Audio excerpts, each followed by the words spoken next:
പ്രിയ ദൈവത്തിൻ്റെ അതിപരിശുദ്ധ നാമം വാഴ്ത്തപ്പെടുമാറാകട്ടെ.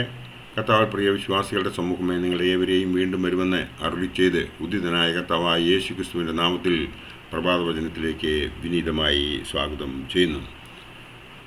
ഇന്ന് വിഷയമായി കൊണ്ടുവന്നിരിക്കുന്നത് കർത്താവിൻ്റെ സ്വർഗാരോഹണം. ഇന്ന് എവൻഗെലിയോൻ മേശയിൽ വായിച്ചു കേൾക്കുന്നതായ ഭാഗം മർക്കോസ് എവൻഗെലിയോസ്തായുടെ സുവിശേഷം 16-ാം അധ്യായം 14 മുതൽ 20 വരെയുള്ള ഭാഗമാണ്.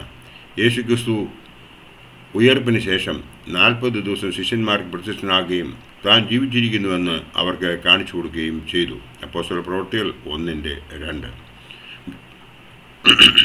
വിശ്വാസികളായ പരേതരുടെ 40-ാം ദിവസം ആചരിക്കുന്നതിൻ്റെ അടിസ്ഥാനവും ഇതുതന്നെയാണ്. നസറിയാൻസിയിലെ ഗ്രിഗോറിയോസ് AD 389 പഠിപ്പിക്കുന്നത് ഇപ്രകാരമാണ്: യേശു മരിച്ചെങ്കിലും അവൻ്റെ മരണത്താൽ മരണം നശിക്കപ്പെട്ടു എന്നാണ്. മത്തായി ശ്ലീഹായുടെ രക്ഷാസുവിശേഷം 27:50, മർക്കോസ് എവൻഗെലിയോസ്തായുടെ സുവിശേഷം 15:37, ലൂക്കോസ് എവൻഗെലിയോസ്തായുടെ രക്ഷാസുവിശേഷം 23:46, യോഹന്നാൻ ശ്ലീഹായുടെ രക്ഷാസുവിശേഷം 19:30. അവൻ സംസ്കരിക്കപ്പെട്ടുവെങ്കിലും ഉയർത്തെഴുന്നേറ്റു. മത്തായി ശ്ലീഹായുടെ രക്ഷാസുവിശേഷം 28:6, മർക്കോസ് എവൻഗെലിയോസ്തായുടെ സുവിശേഷം 16:6, ലൂക്കോസ് എവൻഗെലിയോസ്തായുടെ രക്ഷാസുവിശേഷം 24:6. അവൻ സ്വർഗാരോഹണം ചെയ്തു. മർക്കോസ് 16:19, ലൂക്കോസ് 24:51, അപ്പോസ്തല പ്രവൃത്തികൾ 1:9 മുതൽ 11 വരെയുള്ള ഭാഗം. പിതാവിൻ്റെ വലതുഭാഗത്ത് ഇരിക്കുന്നു എന്ന് മർക്കോസ് 16:19, കൊലോസ്യർ 3:1, എബ്രായർ 1:3, 10:12 നോക്കുമ്പോൾ നമുക്ക് മനസ്സിലാവും. അവൻ ജീവനുള്ളവരെയും മരിച്ചുപോയവരെയും ന്യായം വിധിപ്പാൻ വീണ്ടും വരും. 1 പത്രോസ് 4:5, അപ്പോസ്തല പ്രവൃത്തികൾ 1:11. ഓരോ കൂദാശകളിലും യാമപ്രാർത്ഥനകളിലും ഏറ്റുപറയുന്ന വിശ്വാസ പ്രമാണമാണ് സുറിയാനി സഭയുടെ അടിസ്ഥാനം. 11 പേർക്ക് അവർ ഭക്ഷിച്ചുകൊണ്ടിരുന്നപ്പോൾ യേശു അവർക്ക് പ്രത്യക്ഷനായി. താൻ ജീവിച്ചിരിക്കുന്നു എന്ന് വിശ്വസിക്കാത്തതിൽ അവരെ ശാസിച്ചു. ലൂക്കോസ് 24:14 നമുക്ക് ഇത് കാണുവാൻ സാധിക്കും. തന്നോടുകൂടെ സഞ്ചരിക്കുകയും രോഗികൾ സൗഖ്യം പ്രാപിക്കുന്നതും മറ്റ് അനേക അത്ഭുതങ്ങൾക്ക് സാക്ഷികളാകുകയും ചെയ്തവർ വിശ്വാസത്തിൽ പൂർണ്ണരായിരുന്നില്ല. ശിഷ്യന്മാർ വിശ്വാസത്തെ പ്രഘോഷിക്കേണ്ടവരാണ്. മശിഹ മരിച്ചവരെ ഉയർത്തെഴുന്നേൽക്കുന്നത് സാക്ഷികളായിരുന്നെങ്കിലും മശിഹ ഉയർത്തെഴുന്നേൽക്കുമെന്ന് ശിഷ്യന്മാർ വിശ്വസിച്ചിരുന്നില്ല.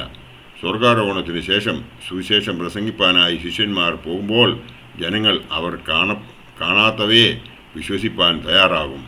വിശ്വസിക്കാത്തവർ ശിക്ഷിക്കപ്പെടുമെന്ന് പ്രഘോഷിക്കേണ്ടവർ ഉയർത്തെഴുന്നേറ്റ് മശിഹായെ കണ്ട് വിശ്വസിക്കാത്തതിനാലാണ് ശാസന ആവശ്യമായി വന്നത്. ലൂക്കോസ് എവൻഗെലിയോസ്തായുടെ രക്ഷാസുവിശേഷം 24-ാം അധ്യായം 15-16 വാക്യങ്ങളിൽ നമുക്ക് ഇത് കാണുവാൻ സാധിക്കും.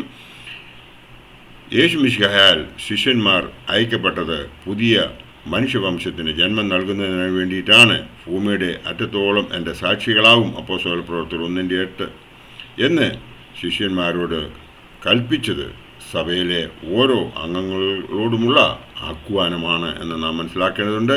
സുവിശേഷ ഘോഷണത്തിൻ്റെ പ്രാധാന്യം ഈ വാക്യങ്ങളിൽ സ്പഷ്ടമാണ്. വിശ്വസിക്കുന്നവരാൽ